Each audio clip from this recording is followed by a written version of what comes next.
కావాలనుకుంటున్నావు దాంతో కరెక్టే మరి ఊళ్ళతోని బాధ కలిగింది అని చెప్తా అనుకుంటున్నావు.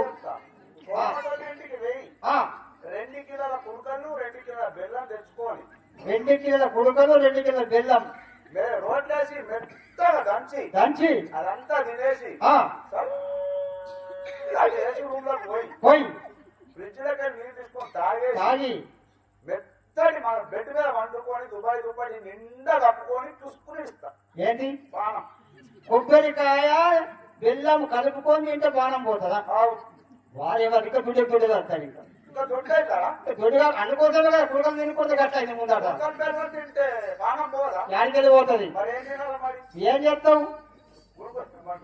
గురుకల మందు తాగేదన్నా గురుకుల మందు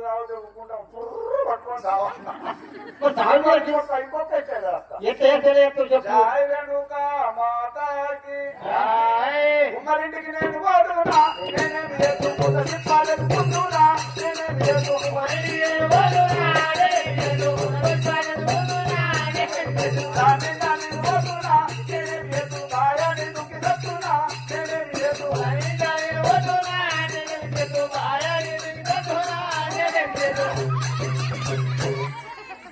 అరే రామకృష్ణ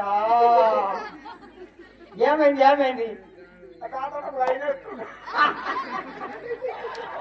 నేను కూడా అనుకుంటే అక్కడి నుంచి నాలుగు గంటలు పెట్టుకుని తల్లి నిన్న చూస్తుంది ఏం చెప్తాడు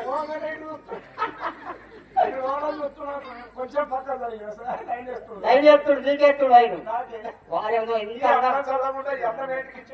అవ్వాని అందరూ చూస్తుంటే చక్కడికి పడిపోతాను అంతేటవా నేను చేసుకుంటా నిన్ను మన పోయి పెళ్లి అయిందామని అడిగారు నాకు పొద్దుగా నీకు మరి నువ్వేం చెప్పినావు? నేను చేసుకోనని చెప్పిన మొత్తం మంది రైన్లు ఉన్నారు నీకు. సరే ఇప్పుడు ఇప్పుడు ఏమంటివి? కుమ్మరోళ్ళ ఇంటికి వెయ్యి కుమ్మరోళ్ళ ఇంటికి పోతావు కొత్త సిప్ప తెచ్చుకొని టేబుల్ కింద పెడతావాడా దాని నిండా నీళ్ళు పోసి లంగి చూస్తా సిప్పలకు సిప్పల నీళ్ళు పోతే 30 ఫీట్ల రోడ్డు కనిపిస్తుంది. సిప్పల ముక్కు పట్టుకొని అలా దుంకి పానం ఇస్తాను. సిప్పల నీళ్ళు పోసి ముక్కు పట్టుకొని లోపల దొరికితే ఆ సిప్ప వలిగిపోతుంది నీ బాణం అయితే పోదు. సిప్పలనే నీళ్ళు కావా? సిప్పలునే నీరే బాణం పోదా? నీళ్ళంటే జాడ చుట్టపోతుంది బాగైపోతుందా ఆగులా పొందాలా ఏమన్నా పొందల పడితే బాణం పోతుంది. అబ్బో గంగరా మరి ఇంకెట్ అనుకుంటా బాణం పోదంటే ఏదో ఒకటి